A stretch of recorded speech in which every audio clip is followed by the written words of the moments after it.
Welcome back to our YouTube channel. मैं हूँ Wasim sir and today we will learn chapter number 8 part third in social science. Soil erosion. Soil erosion का मतलब क्या होता है? Soil को एक जगह से दूसरी जगह ट्रांसपोर्ट को हम बोलेंगे सॉइल इरोजन।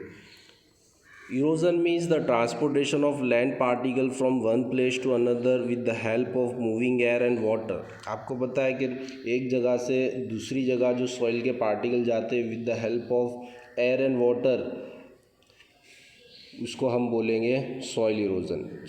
एयर, हवा और पानी की वजह से सॉइल के जो पार्टिकल होते हैं हवा की वजह से उड़ के दूसरी जगह चले जाते हैं या फिर वाटर के अंदर बहकर दूसरी जगह सॉइल चले जाती है, उसको हम बोलेंगे soil erosion. In other words, the faster transportation of the particle of the surface land to other place by natural force। Natural force से एक जगह से दूसरी जगह जो सरफेस लैंड होती है वो चले जाती है, उसको हम बोलेंगे soil erosion. It takes many year to form the upper layer. बहुत साल लगते हैं अपर लेयर बनने के लिए, सॉइल बनने में। 1 इंच सॉइल बनने में मिलियंस ऑफ ईयर लग जाते हैं। If the soil particles are carried away because of the heavy rain और by the storm wind, the agriculture production decreases. अब आपको पता है जो ह्यूमस होता है जो सॉइल में प्रेजेंट, वो किस में प्रेजेंट होता है? सॉइल में प्रेजेंट होता है। अगर सॉइल ही उड़ के चली जाएगी तो जो प्रोडक्शन होगा एग्रीकल्चर का वो क्या होगा? डिक्रीज़ हो जाएगा। Okay, it is extremely necessary to maintain this upper layer for agriculture. अगर एग्रीकल्चर अच्छी तरह से प्रोडक्शन करना है एग्रीकल्चर के अंदर तो ये बहुत ज़रूरी है कि हमको क्या करना चाहिए? मेंटेन रखना चाहिए अपर लेयर ऑफ अर्थ को, यानी सॉइल को। So the soil erosion should be prevented. Now measure to prevent soil erosion. अब देखो ये सॉइल इरोजन की तस्वीर आपको दिखी है, खड्डे खड्डे हो गए और वहाँ से जो मिट्टी है दूसरी जगह ट्रांसपोर्ट हो गई है, इसको हम soil erosion, because of soil erosion ऐसी कंडीशन आ जाती है। चलो measure to prevent soil erosion पढ़ते। Control the grazing activity on the land. Grazing activity यानी काऊ भैंस जितने भी एनिमल्स हैं उनको चराने जाते हैं, उसको बोलते हैं ग्रेजिंग। तो इसको कंट्रोल करना है क्योंकि जो ट्रीज़ होते हैं, जो छोटे छोटे हर्ब्स होते हैं, सर्ब्स होते हैं, वो क्या करते हैं? मिट्टी, जो उनकी रूट होती है वो मिट्टी को पकड़ के रखती है, सॉइल को पकड़ के रखती है। अगर ग्रेजिंग ज़्यादा होगी तो वो सब प्लांट जो छोटे छोटे हैं वो ख़त्म हो जाएंगे और विंड्स और एयर, वाटर को जगह मिल जाएगी वो सॉइल को इरोजन करने के लिए। Plantation should be carried out in the contour method in the slopy region. जहाँ पे स्लोपी रीजन है वहाँ पर क्या है? कॉर्टर मेथड में प्लांटेशन होना चाहिए, इस तरह से उगाना चाहिए। Plant trees in the fallow land. Fallow land जो होती है, खाली ज़मीन जो होती है, वहाँ पर हमको ट्री प्लांट करना है। Construct check dam where there are streams. जहाँ पर स्ट्रीम्स होती है, स्ट्रीम्स किसको बोलते हैं? जो पहाड़ पे छोटी छोटी स्ट्रीम्स, नदी जैसी निकलती है, उसको हम स्ट्रीम्स बोलते हैं। जहाँ पर स्ट्रीम्स निकलती है वहाँ पर क्या करना है? हमको चेक डैम बनाना है, छोटा डैम बनाना है। चेक डैम से क्या होता है? जो स्पीड होती है वाटर की वो रेड्यूस हो जाती है। Cultivate very deeply in the field to reduce the speed of water.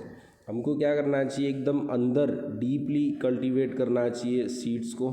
क्योंकि भाई जो स्पीड होती है वाटर, उसको उससे क्या होगा? वो रेड्यूस हो जाएगा, स्पीड ऑफ वाटर को रेड्यूस करने के लिए। Now soil conservation. Soil conservation means to prevent the soil erosion and to maintain its quality.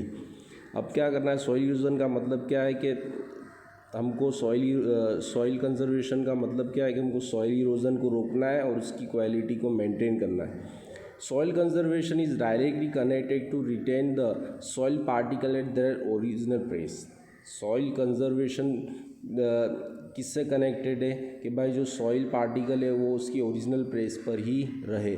Different remedies are used at the different place in the world according to its location and problem. अलग अलग remedies जो है अलग अलग place पे world में use होती है, उसके लोकेशन और प्रॉब्लम के हिसाब से। If the soil is not conserve, soil को नहीं बचाते, then there are chance of flood which enhance the risk against the life and property.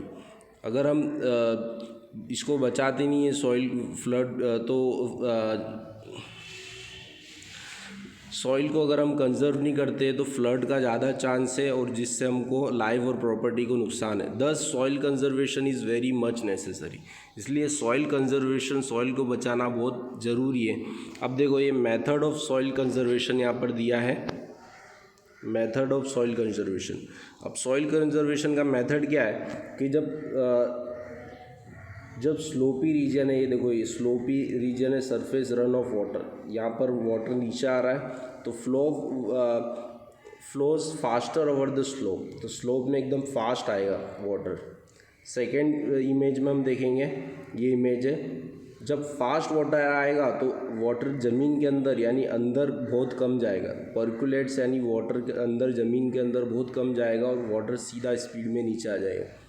Third image में हमको देखना है, water harvesting is the terrace slope, most of the water is stored with in. अब water को harvest, ये खड्डे कर दिए हैं, इससे वाटर हार्वेस्ट होगा, हार्वेस्ट यानी वाटर सेव होगा और वाटर जो है वो लास्ट इमेज में हम देखेंगे यहाँ पर,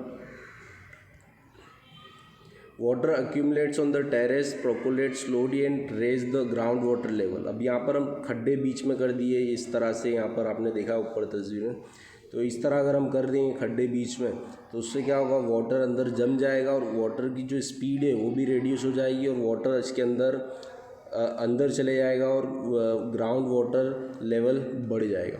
ओके, इसको बोलते हैं वाटर हार्वेस्टिंग, यानी वाटर को जमा करना। Okay, now remedies of soil conservation. अभी नेक्स्ट टॉपिक पढ़ेंगे हम, रेमेडीज ऑफ सॉइल कंजर्वेशन।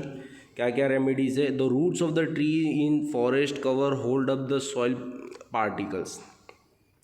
जो फॉरेस्ट होता है, बड़े बड़े ट्रीज़ होते हैं, तो उसके जो रूट्स होते हैं वो क्या करते हैं, सॉइल पार्टिकल्स को बराबर होल्ड करके रखते हैं। The plants trees the river jaws and on mountain slope. इसलिए हमको ट्री जो रिवर के आजू बाजू ट्रीज़ उगाना चाहिए और माउंटेन स्लोप पे, जो स्लोप एरिया होता है माउंटेन के, वहाँ पर ज़्यादा ट्रीज़ उगाना चाहिए। A series of tree should be grown near a desert region. जहाँ पर डेजर्ट रीजन हो वहाँ पर हमको क्या करना चाहिए, एकदम लाइन से ट्री उगाना चाहिए। To prevent the wind with more velocity. आपको पता है कि जहाँ पर रेगिस्तान होती है वहाँ पर विंड बहुत फास्ट आती है हायर वेलोसिटी से, तो उसको रोकने के लिए हमको लाइन से ट्री लगाना चाहिए। It will stop to advancing desert. उसकी वजह से क्या होगा, डेजर्ट कम फैलेगा। The river flood should be controlled by diverting their flow into other river और इन ड्राई रिवर बेड। अब रिवर फ्लड जो होता है उसको कंट्रोल किस तरह हम कर सकते हैं कि भाई जो उसका फ्लो होता है, जो उसका रास्ता होता है जहाँ पे वो फ्लो होती है रिवर, उसको हम डाइवर्ट कर देंगे, यानी उसको हम चेंज कर देंगे। कहाँ पर? रिवर के अंदर, दूसरी रिवर के अंदर, या फिर ड्राई बेड्स के अंदर। ड्राई रिवर बेड्स होते हैं ना छोटे छोटे, वहाँ पर हम उसको डाइवर्ट कर देंगे तो फ्लड का पानी कम हो जाएगा। Next remedies is to unrestricted pasturing, loosen the soil layer on the mountain, it should be prevented. जो अनरिस्ट्रिक्टेड पेस्चरिंग होती है उसको आपको बंद करना है, रिस्ट्रिक्ट करना है, क्योंकि उसकी वजह से क्या, सॉइल लेयर ख़त्म हो जाती है माउंटेन पे। Method like horizontal cultivation, terraced farm etcetera should be implement. अब ये मेथड है अलग अलग, ये टेरेस्ड फार्म का मेथड है, फोटो में देखो। दूसरा है हॉरिजॉन्टल कल्टीवेशन, इस तरह से कल्टीवेशन हॉरिजॉन्टल में होना चाहिए, हॉरिजॉन्टल यानी इस तरह सीधा सीधा, ओके, और वर्टिकल यानी ऐसा खड़ा, okay. Now human content should be added to the soil where which has loosen its fertility. जहाँ पर फर्टिलिटी कम हो गई हो वहाँ पर अपने को ह्यूमस कंटेंट मिलाना चाहिए, जो नेचुरल फर्टिलाइज़र है सॉइल की फर्टिलिटी बढ़ाने के लिए। Bye implementing this remedies soil can be conserve. अब ये जो ऊपर रेमेडीज़ बताई, अगर हम इसको इम्प्लीमेंट करेंगे तो सॉइल जो है वो कंजर्व रहेगी, बची रहेगी। The conservation of soil is strong necessary today. बहुत ज़रूरी है आज के ज़माने में soil conservation. Government, society and the people should work together for its conservation. सबको मिलकर काम करना चाहिए, गवर्नमेंट को, सोसाइटी को और सब पीपल को। Okay, thank you. Our chapter is over.